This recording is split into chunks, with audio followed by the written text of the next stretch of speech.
So I'm gonna try to keep up with this thing. Obviously, this is when I started on the original scrap iron. This is a project that took approximately 11 months and did make a set a record with it. This is a Ford truck we ran out of a junkyard, a 9-inch Ford. It's already narrowed, and you can see I'm using a Mark Williams coupler. This is a blower setup I already had from a previous project. We're going to set this car up with both a blower and a non-blown. This is a front axle. I think I got it off of eBay. It was supposed to be for a 57 Chevy. I narrowed it and then put a Honda rack and pinion that I narrowed. Also from a junkyard the same day I got that 9-inch Ford rear end. You'll notice in the background there's a Ranchero. There's an ongoing theme with extra projects. Here I got the front end mounted solid. I'm going to do both the front and rear solid. Got disc brakes on the rear. I think there's disc brakes on the front also. Yeah, it's some Chevy disc brakes that have been adapted. This is the roll cage coming together here. It's mild steel, 125 wall thickness throughout. Here I got it painted.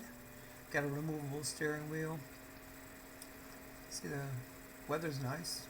I don't know what time of the year this is. This must be late 2009. There's another car in the background. Got too many cars. It's a 57 Ranchero fender, Comet. Oh, there's the Comet. This is my buddy Gary did the sheet metal here. It was starting to come together.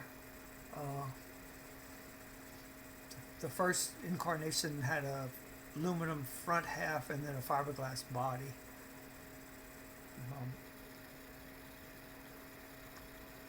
Okay, here's the body, the fiberglass body I've been having forever. I picked that up at a Street Rod Nationals, man, I don't remember what year, 2000 maybe?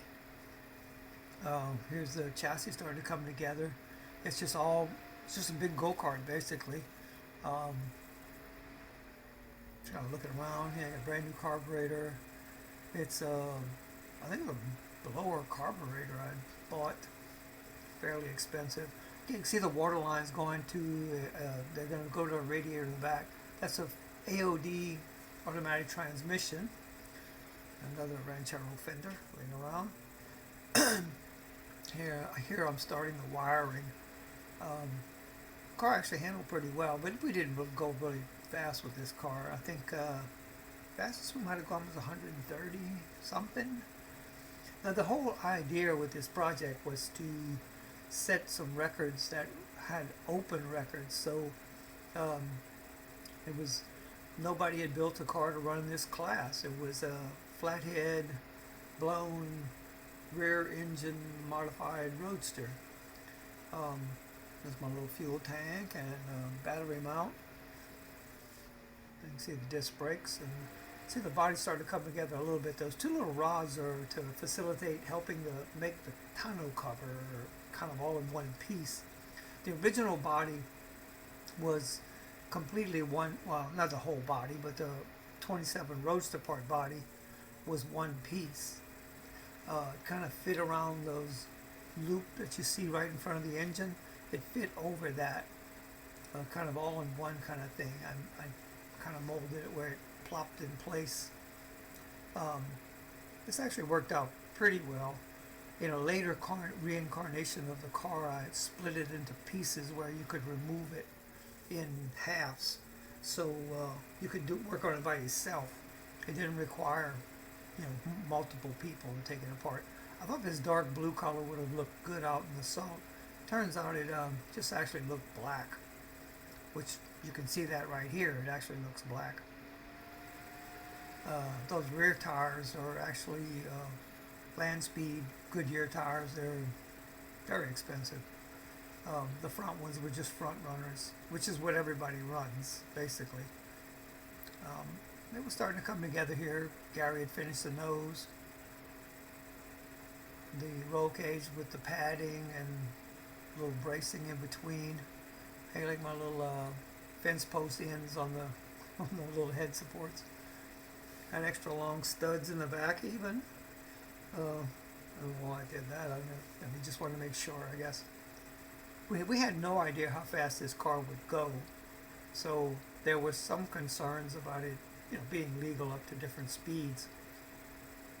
When we showed up without a parachute on the car, I think we were automatically limited to below 175, which is fine because we kind of knew we weren't going to go that fast.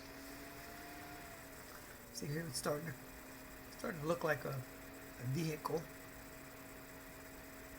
The exhaust headers were these rather simple straight rod kind that 3-into-1. Starting to do the wiring here. The DJS thing right there is for the fire bottle. So here it is in the shop. I was just noticing those rolling cabinets. I was thinking to myself about buying some more. Oh, got some stickers on it now. Ooh, now it's a race car. We don't have a treehouse in the background yet. That came later. We're loading it up for Bonneville, I believe. I don't know that we did any kind of local test and tune or anything like that. This is Reed Romero, my son's stepson. He was, I don't know, about 10 at the time, I guess. My Titan. That was the vehicle that I had as a tow vehicle that year. I think I sold it later that year, because the next year we went back in 2011. I borrowed my son's truck. I thought that was a pretty good deal. I didn't have to own a truck, but it ended up, and it wasn't great. So here we are, just kind of playing around. Now we're all the way at the salt flats now.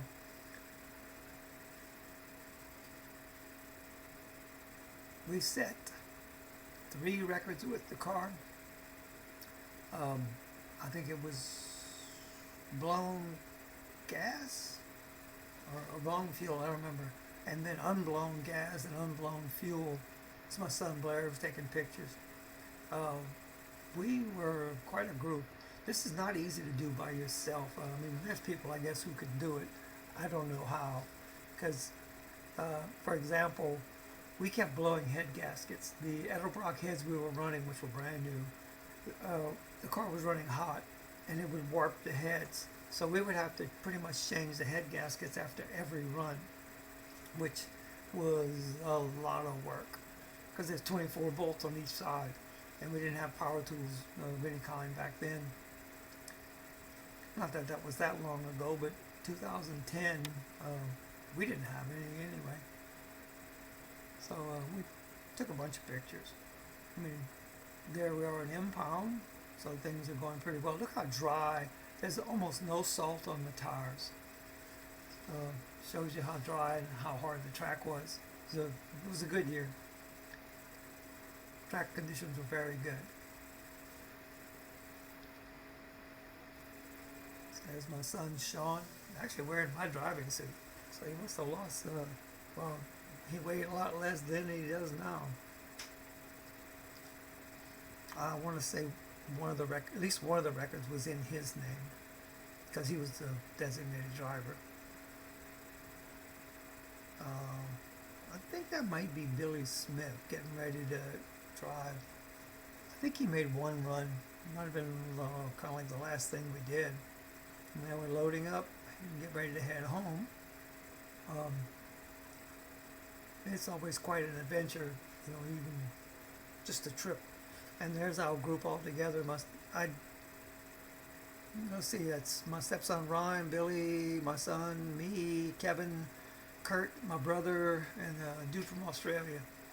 Forgot his name right now. And it helps to have, as long as the people all know what you're doing. This is the next year. We went back with the car and I redid the body to a fiberglass body. It's maybe a little bit swoopier. I'd also cut the body kind of into sections so you could remove it. One person could handle that whole nose if you really needed to, and then the body in the back would split down the middle. I think I have a picture from behind. There's the nose. That's actually just orange paint mixed in with that high filler primer. And I want to say I sold the car to